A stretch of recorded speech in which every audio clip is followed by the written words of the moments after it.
shine iya matsalar ki? Shine iya kace maka.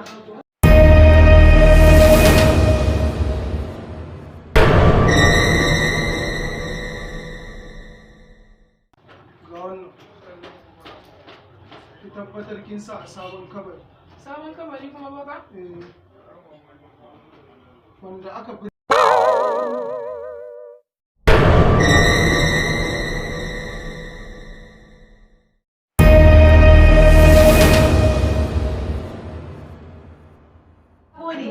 in Allah ya dan buri na cika akwai shanun kakata da zan ɗauka zan baka. ki fita ta baya da ɓangaren hagu.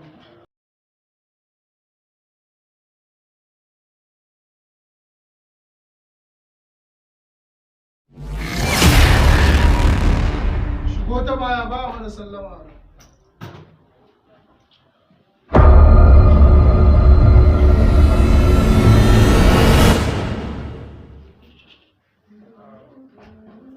Barka da boka.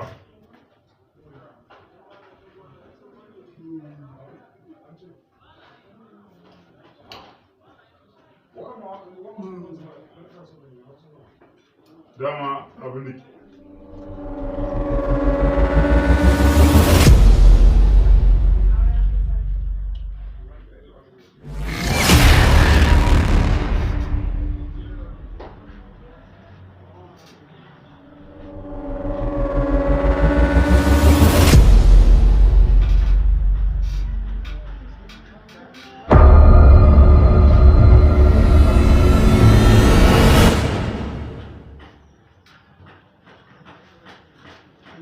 magana ce akan satan akuyoyi guda biyu.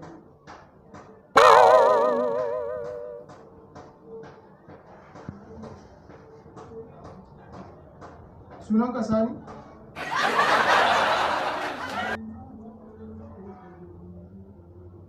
Magana ce akan budurwa kana so ka aure ta ko ta wani hali.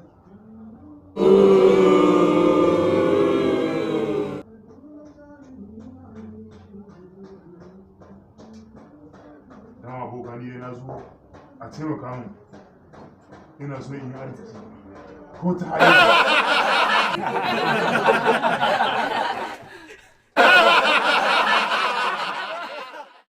Kudi yake so ka yi? Jaɗiri. Kudi tun da ka zo nan ka samu. Kawai abu da nake so ka yi. Ka rike sirri. Insha Allah zan rage sirri ba mai ci. In ta kudi ne ka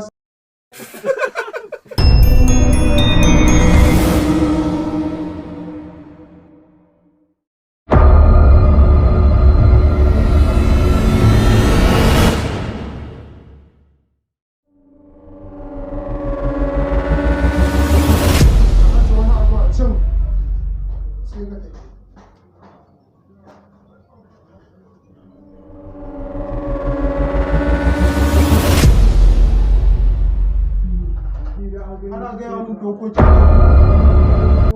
Na'am boka na'am.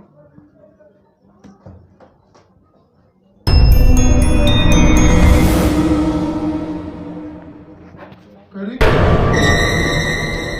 wannan je ka aje. A yana kenan boka. Ka je ka aje a cikin gida inda ba wanda zai gani.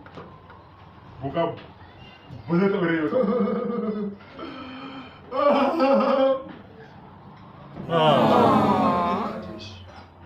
Dan za ka kai kuɗi ka zo ka shafa turare a nan ka ɗauki naira 100 ko 200 ka zuba turare a kan nan sai ka shafa kuɗi. Boka amma Ka je babban shago ka sai abin naira 10 kana dawowa gida za ka kwaryan ka ta cika da kuɗi. amma Kawai burinmu shine ka riƙa alƙawari. In aka saba mana za ka saba wa. Allah zai rike alƙawari amma dai ba zai taɓa rai ba kam. Rai? Eh. In ka taɓo shi zai rai. Kawai yanzu ka kula. Ka tashi ka je lokacin zuwan aljani daga Misira ya zo. To. Ka tashi ka tafi. To boka. Ka je ta baya.